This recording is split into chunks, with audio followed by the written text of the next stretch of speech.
चलो बेटा, last class में हम लोग इलेक्ट्रॉन एफिनिटी या इलेक्ट्रॉन गेन एंथैल्पी के ऊपर डिस्कशन कर रहे थे। लास्ट में ये क्वेश्चन करा था। ठीक है, लास्ट क्वेश्चन जो हमने करा था वहां पर हमने ऑक्सीजन और सल्फर का E1 E2 कंपेयर करने के बाद एक न्यूमेरिकल देखा था जहां पर सेकंड डेल्टा Hg का वैल्यू आपको गिवन था और उस वैल्यू को कैसे सॉल्व करना था वो डिस्कस किया था। और आपको ये बताया था कि जब भी हम लोग बेसिकली दो एडजेसेंट पीरियड दो एडजेसेंट ग्रुप का Ea का क्वेश्चन कर रहे होंगे या फिर रैंडम Ea का क्वेश्चन कर रहे होंगे, उस केस में आपको हमेशा ये देखना है कि किसी इनर्ट गैस बनने के लिए कम इलेक्ट्रॉन का रिक्वायरमेंट होता है, उसका ये क्या हो जाएगा ज्यादा, और साथ ही साथ जहां एक्सचेंज होता है एक्सचेंज जरूर परफॉर्म करना है। चलिए, इसके बाद अगर हम लोग आगे बढ़े तो नेक्स्ट जो पॉइंट बनता है यहां पर वो क्या बनता है, that is relation between IE and EA। Relation between IE and EA, EA के बदले में डेल्टा Hg लिख देता हूं, ज्यादा परफेक्ट टर्म हो जाएगी। IE और EA के लिए जब हम लोग डिस्कशन कर रहे हैं क्या कंडीशंस बन रही है, ध्यान सुनेगा। अभी तक हमने जो कंपैरिजंस करे वहां पर हमने IE का कंपैरिजन IE से किया और EA का कंपैरिजन EA से किया, लेकिन कई बार एग्जाम में ऐसे क्वेश्चन बनते हैं जहां पर IE देकर EA पूछा जाता है या EA देकर IE पूछा जाता है। तो ऐसे क्वेश्चंस को सॉल्व करने के लिए तीन यहां पर हम लोग रिलेशंस डिराइव कर रहे होंगे। वो रिलेशंस क्या क्या है ध्यान से देखिएगा।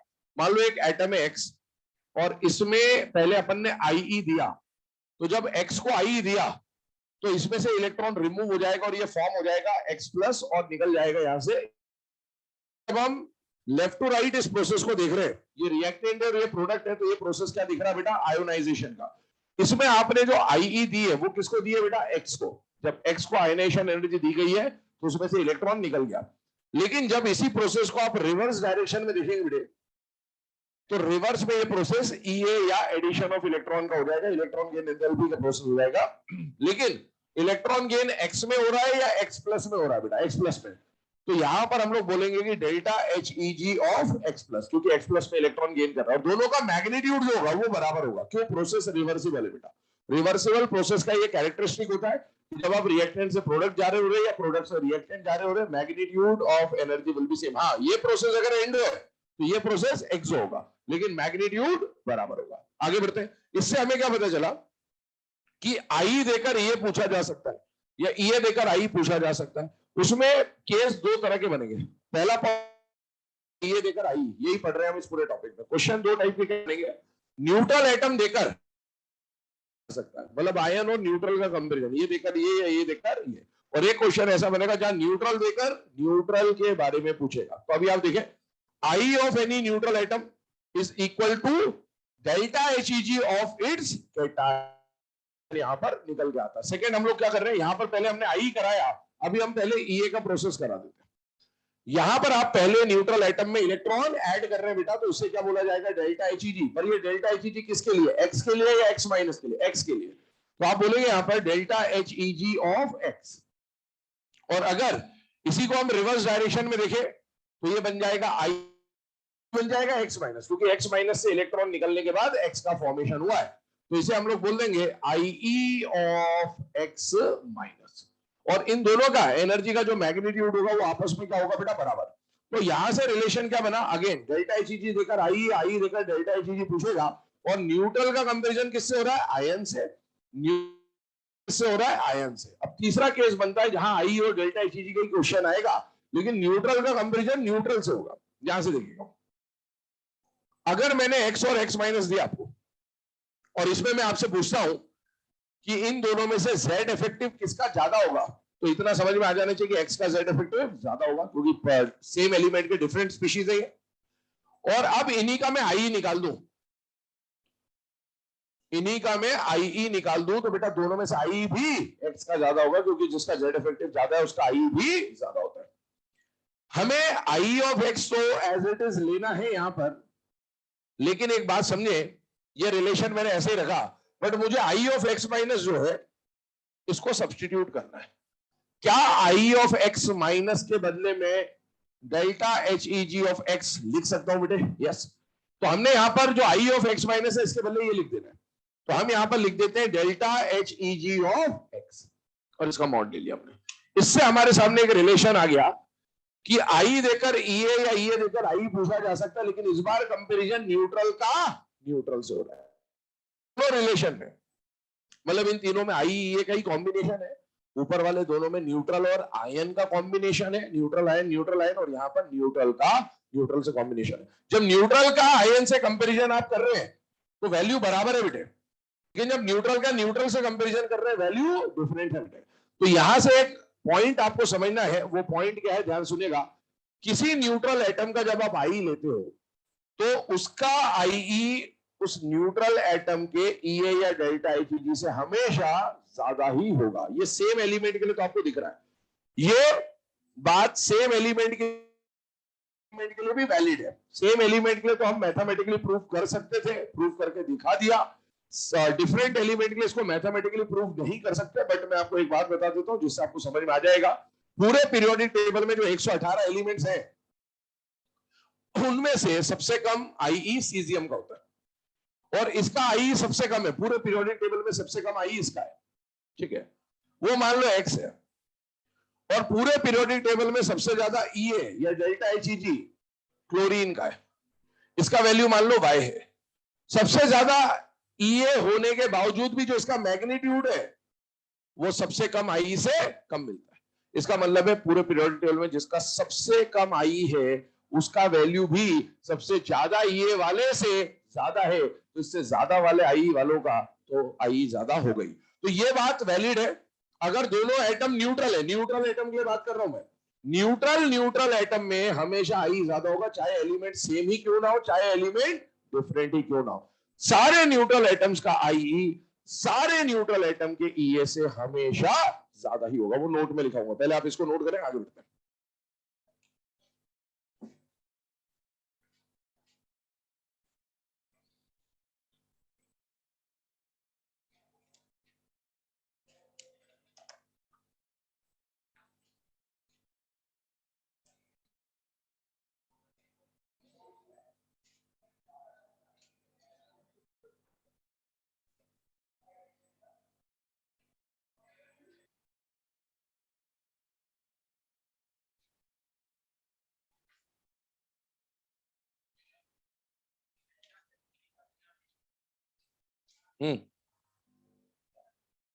क्लोरीन मैग्नीट्यूड की बात करते बेटा, तो डेल्टा एचईजी जब भी लिया जाता है मॉड लिया जाता है, और नेगेटिव डेल्टा एचईजी की बात करते हैं हम ईए के रिस्पेक्ट में देखते हैं, है ना, ये ध्यान रखना।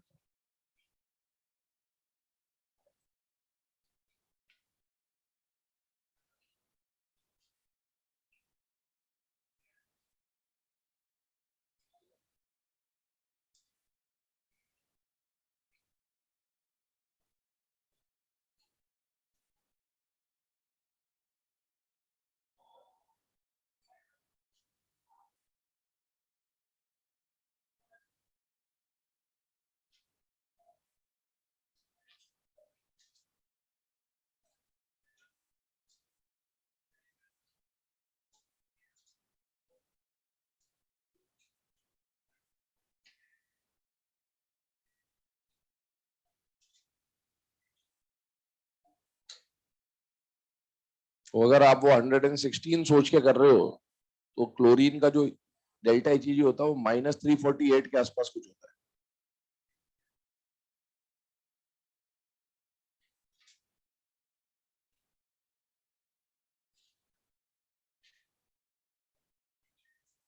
चलो बेटा ना, अब ये तीनों रिलेशन लिखने के बाद यहाँ पर एक नोट आपको लिखा दिया जा रहा है, जहां पर मैंने आपको बोला था कि न्यूट्रल एटम का आई हमेशा न्यूट्रल एटम के ईए या डेल्टा एचईजी से हमेशा क्या मिलेगा, ज्यादा। नोट लिखिएगा, IE of any neutral atom, IE of any neutral atom is always greater than IE of any neutral atom is always greater than delta HEG of any other neutral atom. Delta HEG of any other neutral atom. IE of any neutral atom is always greater than any other neutral atom. ठीक है ना, जहां पर सारे magnitude के हिसाब से, क्योंकि एक प्रोसेस एंडो होगा तो दूसरा एक्सो होगा, लेकिन हाँ हम लोग मॉड की बात कर रहे हैं, मैग्नीट्यूड की बात कर रहे हैं कि एनर्जी का जो चेंज आएगा वो हमेशा आईई में क्या रहेगा, ज्यादा, और ईए में क्या रहेगा, कम। अब इसके ऊपर क्या क्या क्वेश्चन फ्रेम हो सकते हैं, पहले क्वेश्चन बोल दे रहा हूँ, लिखिएगा। फर्स्ट क्वेश्चन लिखिएगा, ये जो क्वेश्चन अभी लिखाया जा रहा है आपको, ये एग्जाम में आया हुआ क्वेश्चन, ठीक है ना। लिखिएगा, if IE of sodium is 5.1 electron volt, if IE of sodium is 5.1 electron volt, then determine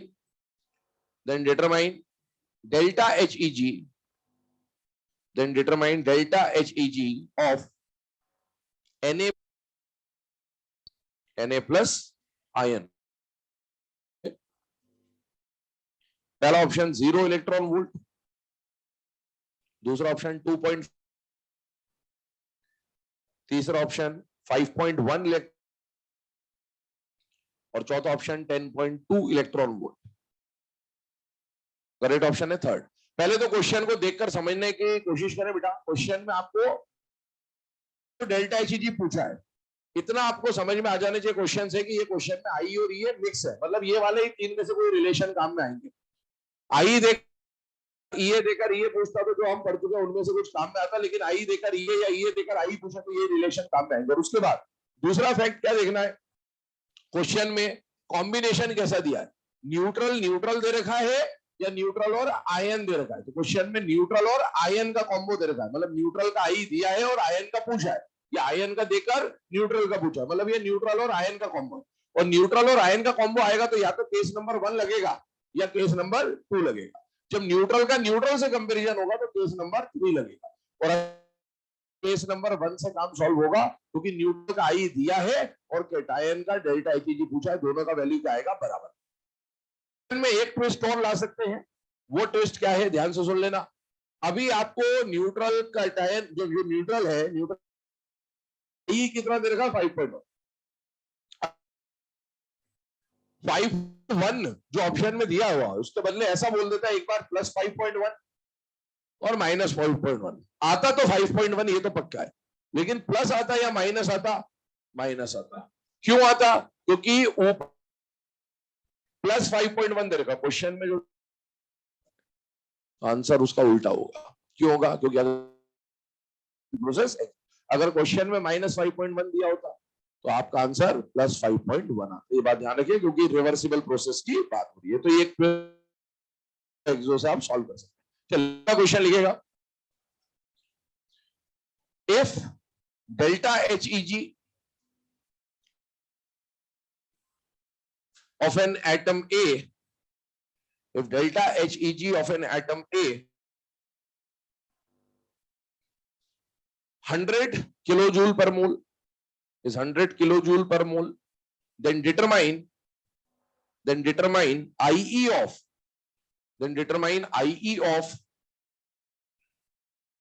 atom B, IE of atom B। अब इस क्वेश्चन को फिर से थोड़ा सा देखें ध्यान से, तो यहां पर डेल्टा एचईजी दिया है और आई पूछा है, मतलब ये फिर से रिलेशन बिटवीन आई एंड ई का क्वेश्चन है बेटा। और इस बार क्वेश्चन में न्यूट्रल आयन दिया है या न्यूट्रल दिया है, न्यूट्रल दिया है, और न्यूट्रल में ये वाला फैक्ट काम में आएगा। और हमें एक बात अभी मैंने आपको डिटेल में बोली भी कि किसी भी न्यूट्रल एटम का आईई किसी भी न्यूट्रल एटम के डेल्टा एचईजी से हमेशा ज्यादा होगा। तो अब ऑप्शंस में बोल दे रहा हूं, लिखेगा पहला ऑप्शन लिखे 10 यूनिट सबकी वही है किलो जूल पर मोल, पहला ऑप्शन है 10, दूसरा ऑप्शन है 50, तीसरा ऑप्शन है 100, चौथा ऑप्शन आंसर विल बी 200 है ना, जो भी वैल्यू होगी उसको टिक कर देंगे बस। इसके बाद अगले टाइप के क्वेश्चन पे चल रहे हैं। अगले टाइप का क्वेश्चन में आपको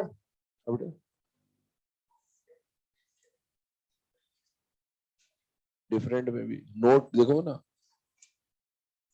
अभी यहां मैं क्या बता रहा था भाई, सीजियम और क्लोरीन क्या बताया था, सेम में तो ये बात वैलिड है ही, पर न्यूट्रल डिफरेंट हो तो भी ये लगेगा। अगर यहाँ पर आप आई ऑफ एक्स ले रहे हो, ई ऑफ वाई ले रहे हो, जेड ले रहे हो, कुछ भी ले रहे हो, किसी भी न्यूट्रल एटम का आई किसी भी दूसरे न्यूट्रल एटम के ई से हमेशा ज्यादा होगा। पूरे पीरियोडिक टेबल में 118 में से किसी का भी आई ले ले और 118 में से किसी का भी ई ले ले, किसी का भी मतलब है ना, ये ज्यादा ही होगा। अब क्या बोलूं, समझ में आ गया? अब इससे अगर समझ नहीं आ रहा दरवाजा खुला है, ठीक है, फिर इसके आगे मैं नहीं समझा सकता। चले आगे, हाँ, फिर किसी और से समझ ले जिससे वो समझ में आ रहा, वो भी नहीं, वो तो और दो तमाचे मार के टका देगी, ठीक है। तो है ना, अभी इसके आगे अगला जो क्वेश्चन क्या फ्रेम हो सकता है समझ। देखिए अगला क्वेश्चन ऐसा बनता है कि मान लो एक एलिमेंट दिया फ्लोरीन और एक एलिमेंट दिया क्लोरीन, है ना। मैं जो अभी आपको क्वेश्चन समझा रहा हूँ बेटा, इसमें वैल्यूज में रैंडमली ले रहा हूँ, तो आप सिर्फ क्वेश्चन का टाइप समझिए कि क्या है। फ्लोरीन का सपोज आई, क्वेश्चन में बोला है कि कुछ वैल्यूज है आपके सामने, और ये जो कुछ वैल्यूज हम लोग डिस्कस कर रहे होंगे, ये फ्लोरीन और क्लोरीन और ईए या डेल्टा एचईजी को रिप्रेजेंट कर रहा है। सपोज मान लो एक मैंने लिया 100, एक लिया मैंने 200, एक लिया मैंने 400 और एक ले लिया मैंने 600, ये वैल्यूज ले ली मैंने रैंडमली। अब आपको बोला कि ये जो चार, these value represent IE of fluorine and chlorine randomly, कोई किसी का भी कुछ भी हो सकता है। तो अब आपको पहचानना है कि इनमें से कौन सा वैल्यू किसको रिप्रेजेंट कर रहा है। तो एक बात आपको समझ में आनी चाहिए, क्या यहां पर हम न्यूट्रल एटम का कंपैरिजन कर रहे हैं या आयंस का कंपैरिजन कर रहे हैं? बेटा न्यूट्रल एटम, और न्यूट्रल एटम में आई का वैल्यू हमेशा बड़ा होगा और डेल्टा एचईजी का वैल्यू हमेशा छोटा होगा, चाहे वो कोई भी एटम। तो एक बात समझ में आनी चाहिए कि इनमें से दो आई की वैल्यू है और दो डेल्टा एचईजी की वैल्यू, मतलब जो बड़ी वैल्यू होंगी वो आई होंगी और जो छोटी वैल्यू होंगी वो हमारी आपकी। अब अगर आपने ये पहचान लिया तो बाकी तो एलिमेंट्स आप पहचान ही जाएंगे। फ्लोरीन और क्लोरीन, इनमें से एक फ्लोरीन का आई है, एक क्लोरीन का आई है। किसका आई ज्यादा होता है? फ्लोरीन का। तो बड़ी वाली वैल्यू फ्लोरीन के आई को रिप्रेजेंट कर रहा है और छोटा वाली वैल्यू क्लोरीन के आई को रिप्रेजेंट कर रहा है। और डेल्टा एचईजी में क्लोरीन ज्यादा होता है और फ्लोरीन कम होता है। अगर फ्लोरीन क्लोरीन की कुछ आई हो, मैं है ना रैंडमली, ये वैल्यू गलत है, ध्यान रखना, ये रैंडम लिया गया है बस आपको टाइप समझाने के लिए। क्वेश्चन लिखिएगा, if the given values represent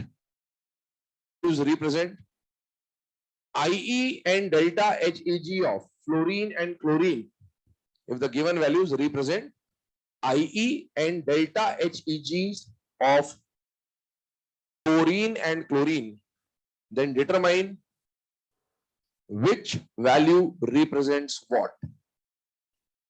Then identify which values represents what. It's what. ठीक है, तो आपके सामने एक सॉल्यूशन मैंने बना दिया ऑलरेडी, तो आप इसको देख के कर सकते हैं। बट फिर से बोल दे रहा हूँ, वैल्यूज रैंडमली लिए, वैल्यू सही नहीं है, बट अपने टाइप समझा कि क्या टाइप बन सकता है क्वेश्चन का।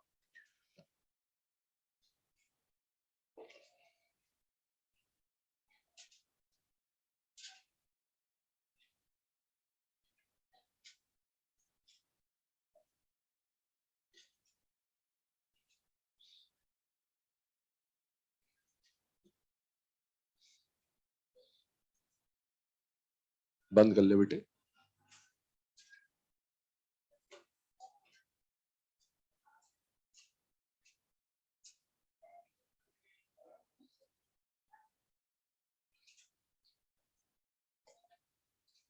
चलिए अब आते हैं अगले क्वेश्चन पे। एक लास्ट क्वेश्चन इसके ऊपर और समझ लेते हैं, फिर एक नोट लिखा दूंगा लास्ट में आपको, फिर आगे बढ़ेंगे ईएन की तरफ। देखिए क्वेश्चन क्या है, ये जो क्वेश्चन पहले हम लोग डिस्कस करने वाले हैं, इस क्वेश्चन का नीट में आने का प्रोबेबिलिटी बिल्कुल ना के बराबर है, पहली बात बताता हूं आपको, ठीक है। लेकिन यहाँ पर एक कॉन्सेप्ट हम लोग समझ रहे होंगे, इस वाले कॉन्सेप्ट को हम लोग और है ना थोड़ा सा अप्लाई कर रहे होंगे, इस वाले कॉन्सेप्ट को और इस वाले कॉन्सेप्ट को, तो दोनों को मिक्स करके एक क्वेश्चन बनता है ये वाला। और ये क्वेश्चन यहाँ के पेपरों में आपको देखने को बहुत फ्रीक्वेंटली मिल जाएगा, इसलिए बताते रहो, ठीक है। पर एक कुछ सीखने को ही मिलेगा, एक कॉन्सेप्ट आपका बेटर हो जाएगा यहाँ पर, इसलिए इसको डिस्कस करते हैं, ठीक है। आपको दिया गया कि इन सबका आई का ऑर्डर बनाना है, किसका? Ionisation energy. क्वेश्चन लिखिएगा, determine the correct order of IE for, determine the correct order of IE for, है ना। और चार स्पीशीज आपको दे रखे हैं, F, Cl, F minus and Cl minus, F, Cl, F minus and Cl minus। चलिए अब मैं जो बताते जा रहा हूं उसको ध्यान सुनते जाइएगा। ये बेटा न्यूट्रल, और इन चारों की आपको क्या निकालना है? आईई। हमने जब आई पढ़ा था, पूरा टॉपिक आयनाइजेशन एंथैल्पी का पढ़ा था, वहां पर हम हमेशा आइसोलेटेड न्यूट्रल एटम के बारे में बात करते थे कि न्यूट्रल एटम के आई का प्रोसेस कैसा होता है, एंडो। वहां पर हमने न्यूट्रल एटम और कैटायंस की बात करी। एक्चुअली जब हम सक्सेसिव आई पढ़ते थे, याद करो, success M, M plus, M plus two, M plus three, जब आप आई टू की बात कर रहे होगे न्यूट्रल एटम के, वो कैटायन का आई वन है। जब आई थ्री की बात कर रहे होगे वो कैटायन का आई टू है, इस तरह की बात है। तो हमने जब आई पढ़ा तो हमने न्यूट्रल एटम और कैटायंस का आई पढ़ लिया, उसी के ऑर्डर्स बनाए हमने वहां पर, जो भी बनाए I one, I two, I three, four, वो न्यूट्रल या फिर कैटायन के आई का ऑर्डर था। हमने वहां पर एनायन के आई का ऑर्डर नहीं पढ़ा। क्यों नहीं पढ़ा?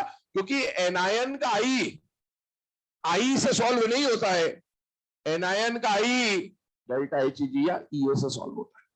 किसी भी एनायन का आई हमेशा उसके न्यूट्रल एटम के डेल्टा HEG के बराबर होता है। तो देखो न्यूट्रल न्यूट्रल को तो हम लोग आई के कॉन्सेप्ट से सॉल्व करेंगे, लेकिन जब एनायन का आई आएगा तो इसको सॉल्व करेंगे, लिख भी दे रहा हूं, solve using delta HEG of neutral atom. इनका जो न्यूट्रल एटम होगा HEG का ऑर्डर आएगा, वही इनके आई का ऑर्डर आएगा, क्योंकि इसका डेल्टा HEG होगा और उसके जो एनायन का आई होगा बराबर होगा, ऑर्डर वही आएगा। अभी देखिए इसको सॉल्व करते। सबसे पहले न्यूट्रल वाले आई का ऑर्डर बनाते हैं। क्या इन दोनों के आई का ऑर्डर हम लोग पहले से जानते हैं बेटा? यस, Cl और F में से F का आई क्या होता है? ज्यादा। ये तो खत्म हो गया कुछ। अब इन दोनों पे मशक्कत करनी है। देखिए क्या करना है, आई ऑफ F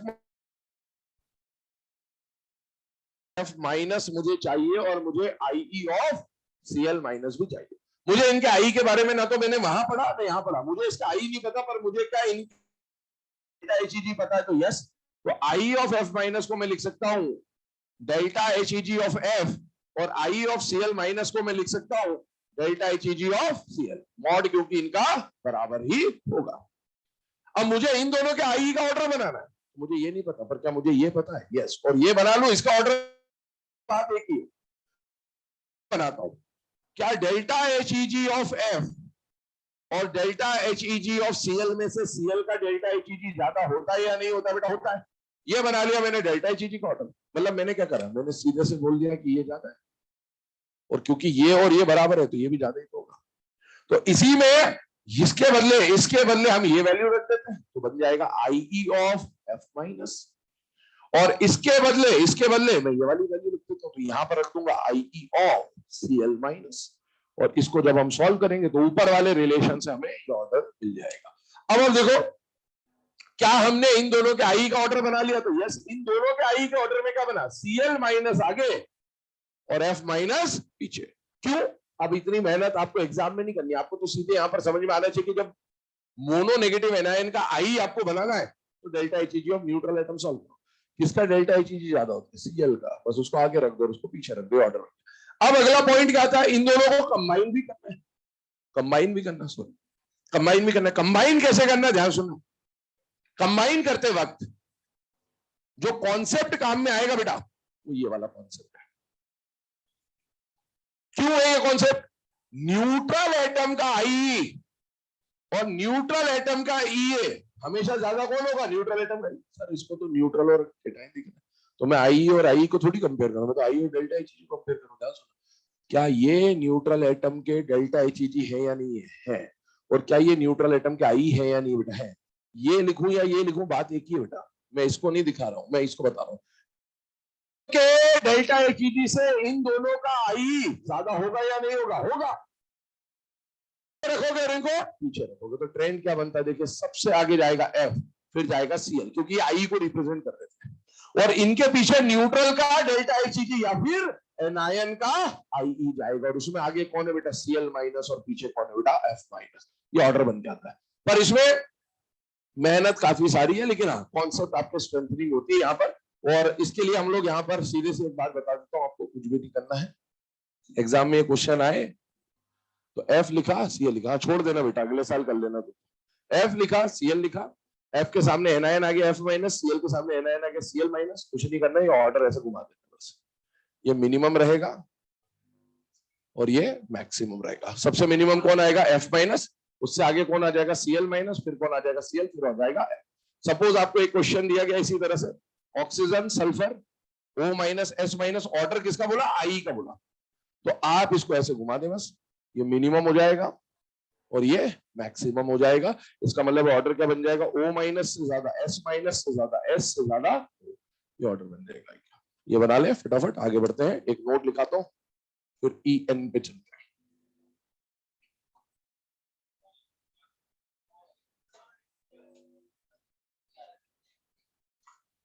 आएगा नहीं एग्जाम में वैसे, यहां आएगा, चलेगा, ठीक है, देख लेना। है बेटे, याद है शॉर्टकट ना? बस इसे ही कर लेना, यहां मेहनत मत करना ज्यादा।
चलो बेटा, ये क्वेश्चन लिखने के बाद अब यहाँ पर एक कंक्लूजन हम लोग कर रहे हैं। जब हमने आई पढ़ा था तो आई के टाइम पर मैंने आपको स्टार्टिंग में एक पॉइंट लिखाया था कि for neutral atom I is always an endothermic process, और मैंने एक बात बोली थी कि आयंस के लिए कभी कभार आई कैसा हो सकता है, एक्सो भी हो सकता है। मैंने बोला था जब ईए पढ़ लेंगे तब लास्ट में ऊपर डिस्कशन यहाँ पर कर दे रहा हूँ, ध्यान सुन लीजिएगा। सबसे पहली बात, जब कल हमने ये पढ़ा था, डेल्टा एचईजी पढ़ा था, तो मैंने ऐसे ही कुछ आपको डेल्टा एचईजी पे बताया था कि न्यूट्रल है। डेल्टा एचईजी की बात कर रहा हूं फिलहाल, मैं आई की बात नहीं कर रहा हूं, डेल्टा एचईजी की बात कर रहा हूं। डेल्टा एचईजी मैंने बोला न्यूट्रल एटम के लिए जनरली डेल्टा एचईजी का जो प्रोसेस होता है वो एक्सो होता है, और ग्रुप 18 ग्रुप 2 नाइट्रोजन में क्या होता है, एंडो। कैटायन जब भी आएगा तो कैटायन में इलेक्ट्रॉन हमेशा अट्रैक्ट होगा, और जब जब अट्रैक्शन होगा तब तब एनर्जी रिलीज होगी, तो वहां प्रोसेस कैसा होता था, एक्सो। और एनायन में जब आप इलेक्ट्रॉन जोड़ने जाते थे तो करने एनर्जी देनी पड़ती है, वो प्रोसेस हमेशा कैसा होता था, एंडो। अब आते हैं आई पर। न्यूट्रल एटम के लिए आई का प्रोसेस हमेशा एंडो, ये आपको पहले भी दिखाया जा चुका है। केटायन के एंडो, जब ये एंडो है तो इसका तो जेड इफेक्टिव और बढ़ चुका है, सक्सेसिव आई के हिसाब से सोचिए तो ये तो और ज्यादा एंडो होगा। एनायन के केस में जनरली एंडो, समटाइम्स एक्सो। कब एंडो होगा कब एक्सो होगा समझिएगा, ये वाला रिलेशन। जब आप एनायन का आईई देख रहे हो तो आपको एक्चुअल में एनायन का आईई नहीं देखना है, आपको न्यूट्रल एटम का डेल्टा एच देखना है। और न्यूट्रल एटम का delta HEG, first electron gain enthalpy, generally exo हुआ करता है, जनरली एक्सो हुआ करता है। और अगर वो जनरली एक्सो है तो reverse process generally endo.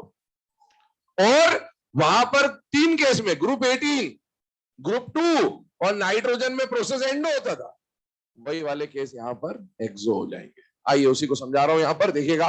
Oxygen में पहला इलेक्ट्रॉन ऐड किया आपने, ये डेल्टा एचईजी का प्रोसेस है, और डेल्टा एचईजी में आपको O माइनस मिला, और नियॉन में एक इलेक्ट्रॉन ऐड किया, डेल्टा एचईजी का प्रोसेस है, N माइनस मिला। बेटा यहां पर ये जनरल वाला प्रोसेस है, फर्स्ट वाला, इसका डेल्टा एचईजी जनरली क्या होगा, एक्सो, और इसका डेल्टा एचईजी जनरली क्या होगा, एंडो। लेकिन जब रिवर्स देखोगे तो अगर इसका डेल्टा एचईजी एक्सो है तो ये कैसा हो जाएगा, एंडो। यही तो मैंने आपको बोला कि जनरल वाले जो केसेस होते थे उसमें आई का प्रोसेस, जनरल वाले जो केस होते हैं उसमें आई का प्रोसेस, एनायन के लिए आई का प्रोसेस कैसा होगा, एंडो। एनायन के लिए आई का प्रोसेस एंडो, एनायन के लिए आई का प्रोसेस एंडो, कब, जनरल। लेकिन जब ग्रुप 18, ग्रुप 2 और नाइट्रोजन आएगा, उस केस में ये वाला प्रोसेस क्योंकि एंडो है, तो नियॉन माइनस के लिए आई का प्रोसेस क्या हो जाएगा, एक्सो। मतलब एनायन के लिए आई का प्रोसेस एक्सो हो जाएगा, एनायन के लिए आई का प्रोसेस एक्सो हो जाएगा, कब, जब ग्रुप 8 या नाइट्रोजन आ रहा होगा। तो एक कंक्लूजन हमारे सामने निकल के आता है कि most of the time, 99% of the time I will be endo, लेकिन नाइट्रोजन के एनायन वगैरह आ जाए तो उस केस में ये प्रोसेस हो जाएगा। स्टेटमेंट नंबर 1 बोल रहा हूं, लिखिएगा। For neutral atoms, for neutral atoms process of IE, for neutral atoms the process of will always be will always be endothermic. For neutral atoms the process of I will always be endothermic. यही चीज आप चाहें तो cation के लिए भी लिख सकते हो, मैं केटायन के लिए लिखा नहीं रहा हूं, बट केटायन के लिए यहां पर लिख दिया मैंने, ऑलवेज एंडो है, तो आप चाहेंगे तो ये लिख लेंगे। और सेकंड पॉइंट बोल रहा हूं, लिख लीजिएगा। For anions, for anions the process of IE, for anions the process of IE may be endo, may be endo, so may be endo or exo। ठीक है, ये रिलेशन आपके सामने लिखा है, इसको छाप लो फटाफट, आगे बढ़ते हैं अगले टॉपिक पे, इलेक्ट्रोनेगेटिविटी।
चले बेटा ना, अब ये EN और सॉरी ये जो है डेल्टा HEG जो है, ये आई का जो रिलेशन था वो यहाँ पर खत्म होता है।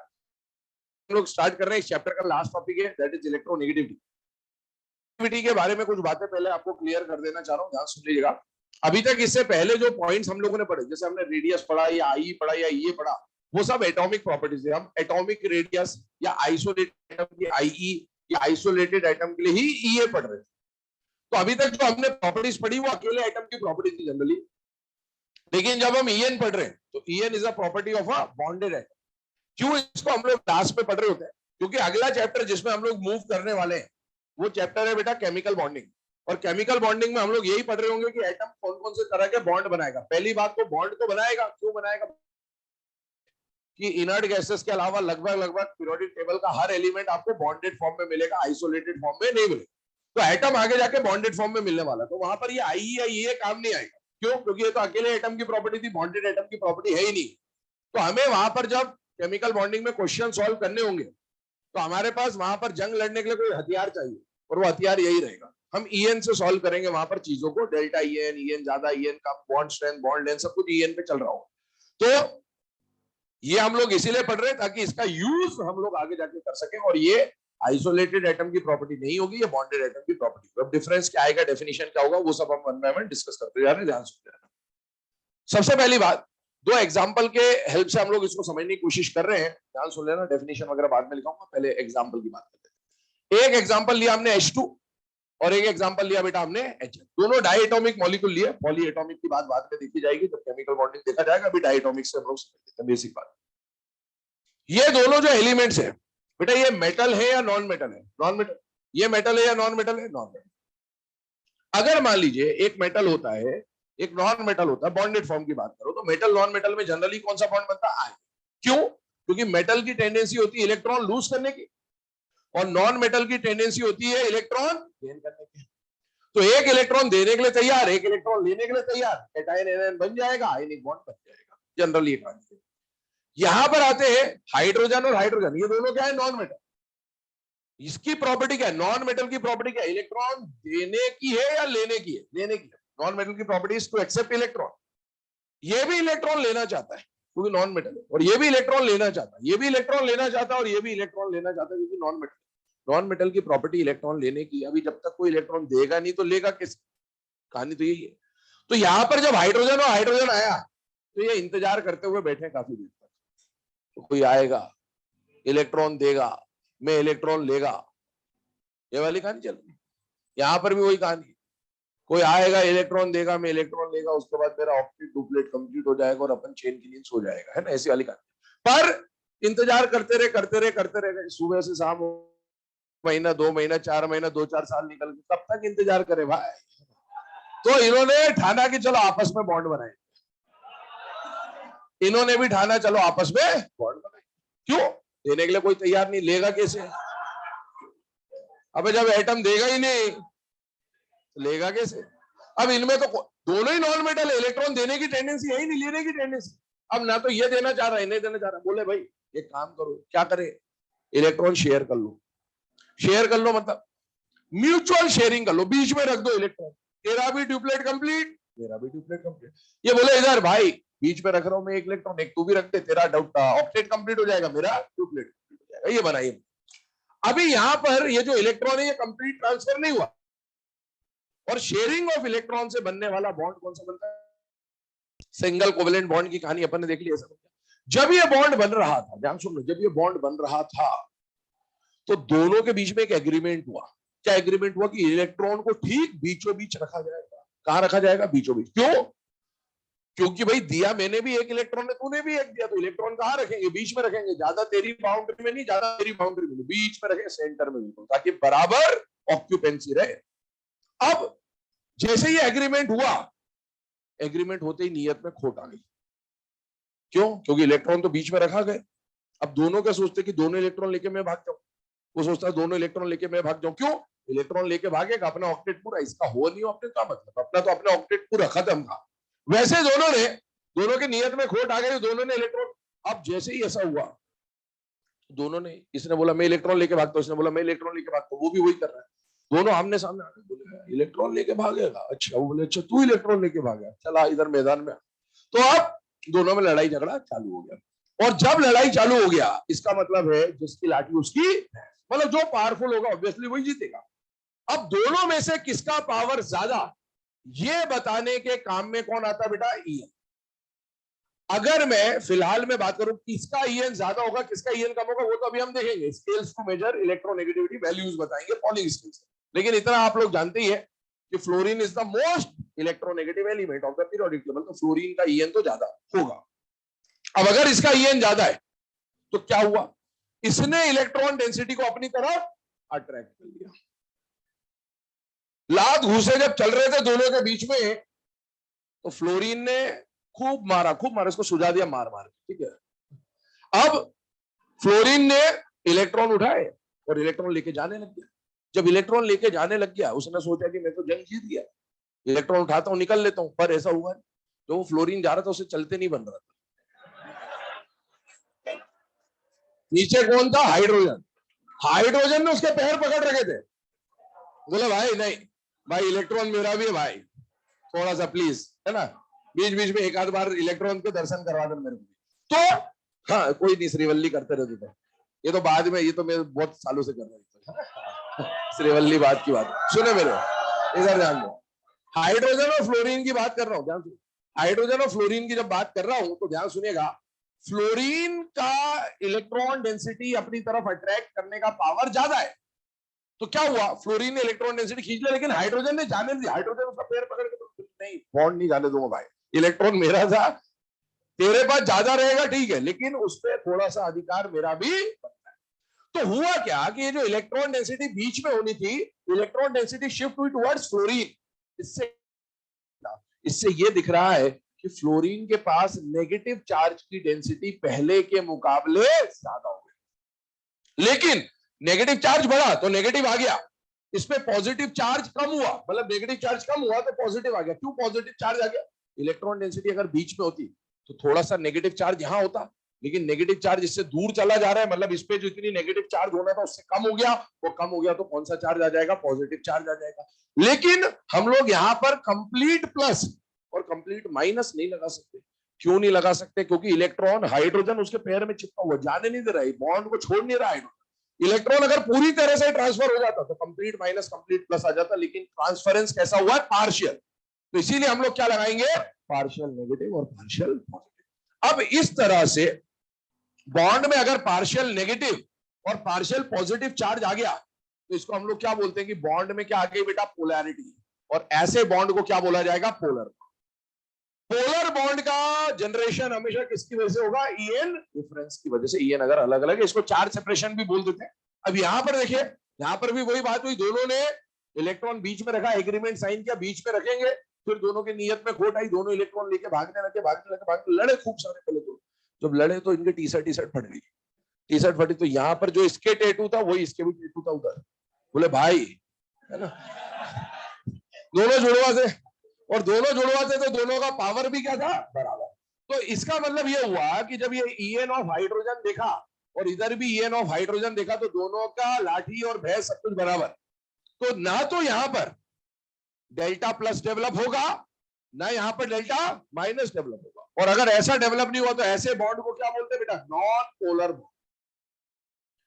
तो ईएन का मतलब यहां से हम लोग क्या समझे, ईएन का मतलब क्या होता है, ईएन का मतलब वो प्रॉपर्टी होती किसी भी एटम की, चाहे कम हो चाहे ज्यादा हो।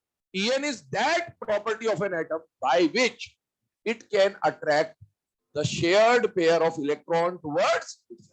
शेयर्ड पेयर ऑफ इलेक्ट्रॉन को अपनी तरफ खींचने का, चाहे ज्यादा पावर हो चाहे कम हो, वो पावर जिससे वो इलेक्ट्रॉन को अपनी तरफ खींच सकता है, उसको क्या बोला जाएगा बेटा, ईएन। ठीक है, पहले मैं डेफिनेशन आपको लिखा देता हूं और फिर हम लोग उसके स्केल्स ज्यादा होता है, डेफिनेशन लिखिएगा। The tendency of an atom, the tendency of an atom to attract, the tendency of an atom to attract the shared pair of electrons, the tendency of an atom to attract the shared pair of electrons towards itself, है ना। तो किसी भी covalent bonded molecule में या covalent bond में जो shared pair लिखा है, मतलब कोवेलेंट बॉन्ड की बात है। तो शेयर्ड पेयर ऑफ इलेक्ट्रॉन को अपनी तरफ खींचने का जो पावर होता है किसी भी आइटम का, उसको क्या बोला जाता है बेटा? ई। अब इसके बारे में 2-3 पॉइंट्स हैं बेसिक, लिखते जाइएगा, फर्स्ट पॉइंट बना के लिखिएगा। It is represented by EN. तो लिख ही देते हैं, कई बार ऐसा एक्स टाइप का सिंबल बना देते, काय बोलते हैं थोड़ा सा ऐसा, तो एक्स ए टाइप में लिखते हैं। अब जनरली हम लोग ऐसा लिखते हैं, ये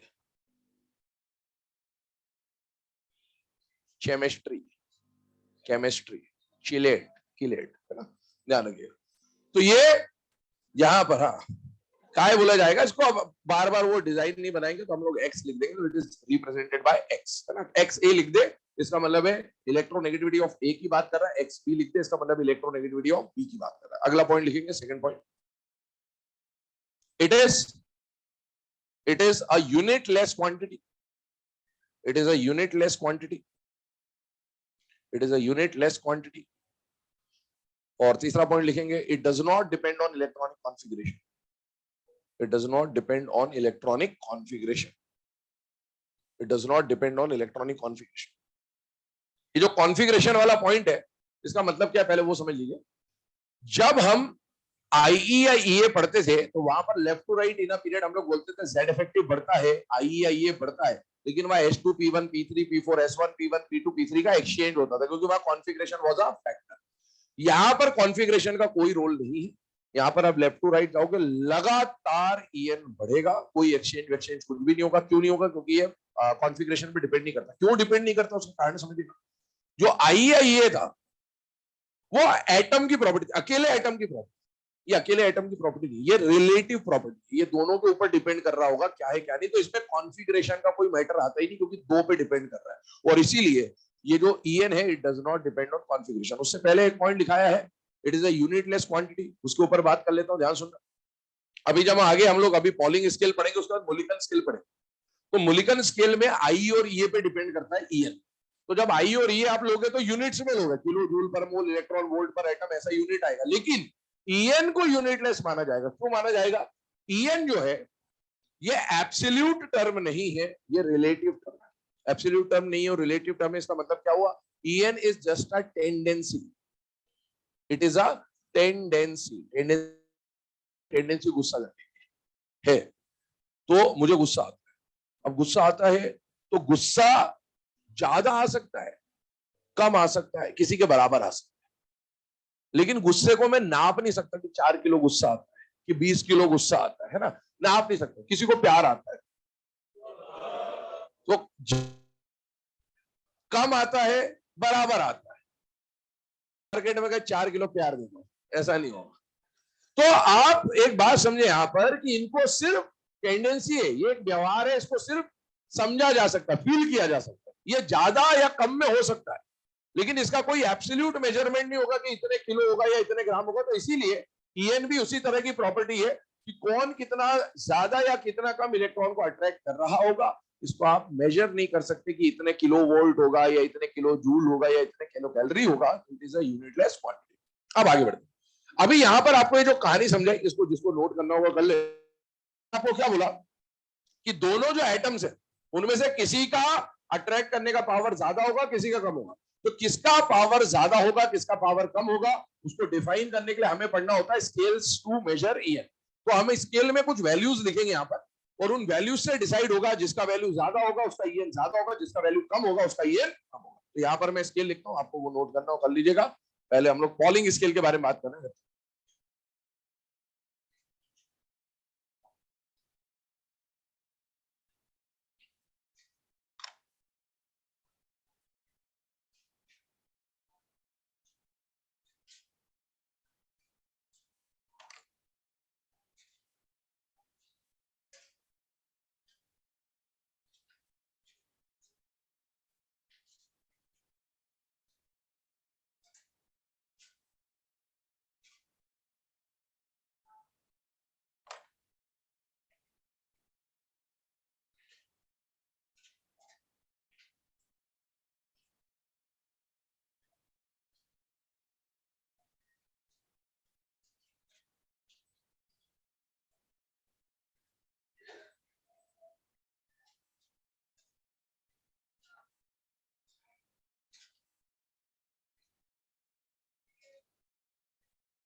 चले बेटा, है ना।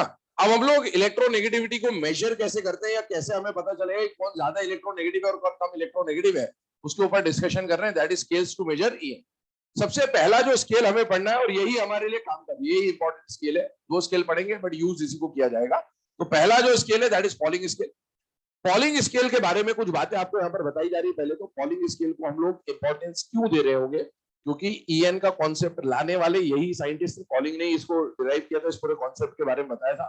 और दूसरा, इसके स्केल में जो वैल्यूज होती है उसको याद रख पाना थोड़ा सा आसान होता है दूसरे स्केल की वैल्यूज के मुकाबले। तो हम इसी को डिस्कस कर रहे हो। सबसे पहली बात, ये स्केल के बारे में एक बात यहाँ पर लिखी हुई है कि पॉलिंग स्केल किसके ऊपर बेस्ड है बेटा, बॉन्ड एनर्जी या रेजोनेंस पे। बॉन्ड एनर्जी की बात कर लेते हैं पहले। मैं आपको अभी जो बता रहा हूं इसका सिलेबस में कोई रेफरेंस नहीं है, बट आपको एक आइडिया लग जाएगा किस तरह से इसको कैलकुलेट किया गया, और एक दो लाइनें एनसीईआरटी में दे रखी है तो वो भी आपको समझ में आ जाएंगी। तो ध्यान सुन लेना, बस इसको देख लेना। अगर हम लोग बात कर रहे हैं बेटा इलेक्ट्रोनेगेटिविटी की, तो पॉलिंग ने एक फॉर्मूला बनाया जिसमें एटम ए और एटम बी का उन्होंने ईएन का डिफरेंस किया। ठीक है, मॉड लेके चल रहे हैं, और इसका फॉर्मूला कुछ ऐसा था 0.208 under root E A B, मतलब ये बॉन्ड एनर्जी ए बी की, minus E A into E V V upon 2, ये मीन एवरेज लेके इस तरह का एक फॉर्मूला उन्होंने डिराइव करके, और इससे ये सारी वैल्यूज निकाली। अब इसमें बॉन्ड एनर्जी की अगर मैं बात करूं तो सपोज मैं बात कर रहा हूं अबाउट द मॉलिक्यूल एचएफ, तो ये हमारा ए बी हो गया। इसमें से इसको मैंने मान लिया बी और इसको मैंने मान लिया ए। थोड़ी देर आप हमेशा पॉजिटिव माइनस नेगेटिव, मतलब आप हायर माइनस लोअर करेंगे, ई ए बी लिख दो या ई बी ए लिख दो, कोई फर्क नहीं पड़ता।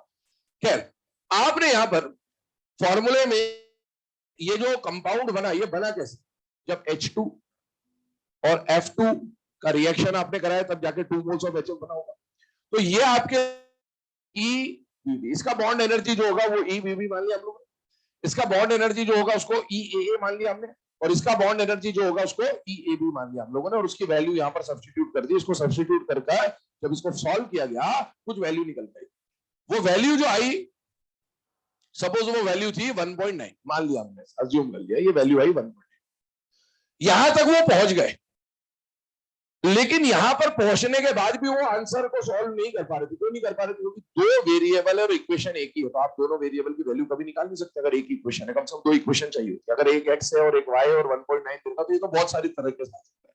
जैसे मान लो ये 10 होता, थोड़ी देर में ना कैलकुलेशन सिंपल हो जाएगा। ये 20 है, ये 10 है तो भी 10 आएगा, ये 30 है, ये 20 है तो भी 10 है। ऐसे मतलब इनफाइनाइट कॉम्बिनेशन बना सकते जब तक आपको इन दोनों में से किसी एक की वैल्यू ना पता हो। तो उन्होंने क्या करा, उन्होंने एक वैल्यू अज्यूम कर ली, क्योंकि बिना अजम्पशन के सॉल्व हो नहीं सकता। तो उन्होंने अजम्पशन माना फ्लोरीन को, और उन्होंने फ्लोरीन की वैल्यू अज्यूम कर ली। अब ये उन्होंने अज्यूम करा, 4 क्यों माना, इसका कोई रीजन नहीं। हो सकता है उनका बर्थ डेट रहा हो सकता है उनकी बीवी का बर्थ डेट रहा हो, कुछ भी हो सकता है। 4 उन्होंने मान लिया, इसका कोई लॉजिक नहीं। ठीक है, उन्होंने अज्यूम कर लिया 4, हम 4 लेके चल रहे हैं आज तक। अब ये